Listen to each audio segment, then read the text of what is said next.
Today, we're going to dig into a question that really sits at the heart of how we run our societies. What's the deal between our government, our economy, and, well, our own personal happiness? It's a connection that is way more complicated than you might think.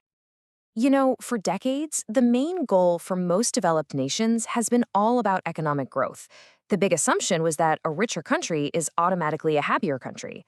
But is that actually true? So what you're looking at right here is something economists call the Easterlin paradox. This first bar shows that over the last 50 years or so, per capita income in places like the US has absolutely skyrocketed. I mean, we have more money and economic power than ever. But then look at that second bar. It tells a totally different story. Our self-reported happiness levels, they've pretty much stayed flat. So what on earth is going on? Okay, to get to the bottom of this, here's our game plan. First, we're going to unpack that happiness paradox. Then, we'll look at what the science actually says makes us happy. After that, we'll dive headfirst into the debate over whether the government should even have a role in our happiness. We'll look at some real policies for well-being, and finally, we'll think about a new goal for society that goes way beyond just economic growth. All right, first up, let's tackle this puzzle head-on.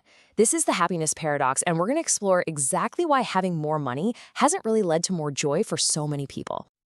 So if all that extra wealth isn't making us happier, what does?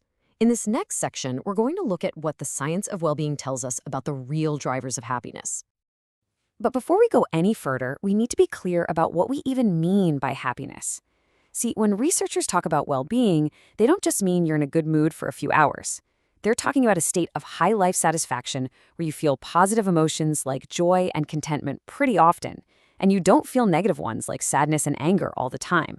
It's a much bigger, more stable way of looking at a good life. So what are the ingredients? Well, research points to 7 really consistent factors. A big piece of it is just genetics. Yep, some people are just born a bit sunnier. But look at the others. Things like a strong marriage or partnership, deep social connections with friends and community, feeling satisfied with your job, how you perceive your own health, having a sense of faith or purpose, and, get this, the quality of your government.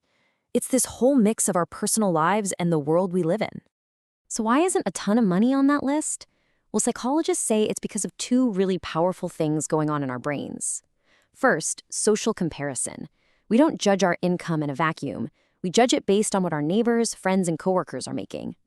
Second is something called hedonic adaptation. Basically, we get used to new stuff incredibly fast. That fancy new phone that was so exciting last month, it's just your phone now.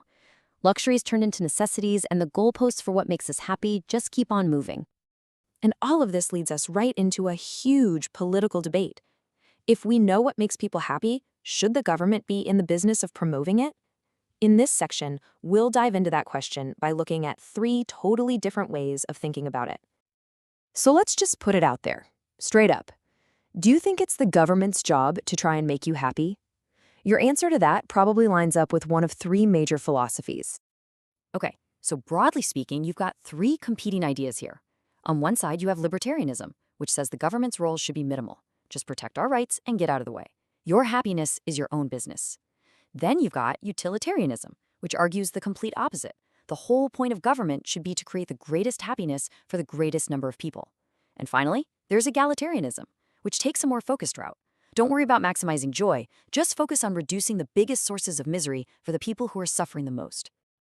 The philosopher Benjamin Constant really nailed the libertarian view with this quote. He basically said, look, if you let the government chase your happiness for you, you're putting your freedom at risk. His view was, let's just make sure our leaders are just, and then we must be responsible for being happy ourselves. But guys like Jeremy Bentham, who pioneered utilitarianism, heard that and thought, no way. He argued that pain and pleasure are our 2 sovereign masters. They control everything we do.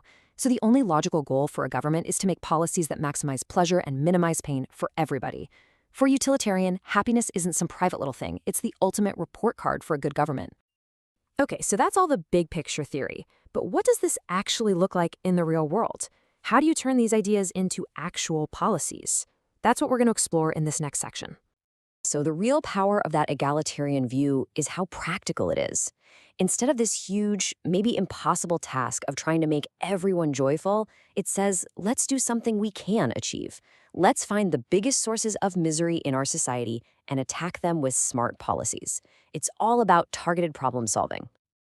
And when researchers go looking for those big sources of unhappiness, a few major culprits pop up again and again. And we're not talking about minor annoyances here. We're talking about things that can truly crush a person's quality of life. Long-term unemployment, chronic pain, serious sleep disorders, and major depression.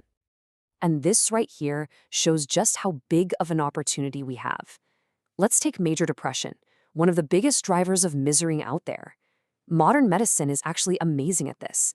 A whopping 80% of cases can be successfully treated with therapies and medicines that we already have. The problem isn't that there's no solution, it's that people can't get access to it. It's the same thing with unemployment. The pain isn't just about the lost paycheck. When someone loses their job, it's a hit to their well-being from all sides. It can cut off their social connections, destroy their self-esteem, and take away that sense of purpose that having a job provides. That's why policies that help people get back to work can have such a huge, outsized impact on a nation's overall well-being. Now, if you take all of this seriously, it leads to a pretty radical idea. Maybe we've been measuring success all wrong. In our final section, we're going to look at what it means to move beyond just growth and find a totally new goal for our society. And this isn't just some academic thought experiment, by the way. There's actually a country that's been pioneering this kind of thinking for decades, the small Himalayan kingdom of Bhutan. Way back in the 1970s, the king of Bhutan made a historic declaration. He said his country would not be guided by gross domestic product, or GDP, which is the standard way of measuring economic success. Instead, they were going to focus on gross national happiness. It was a totally revolutionary idea that put the well-being of citizens right at the center of everything. And gross national happiness isn't just a catchy phrase.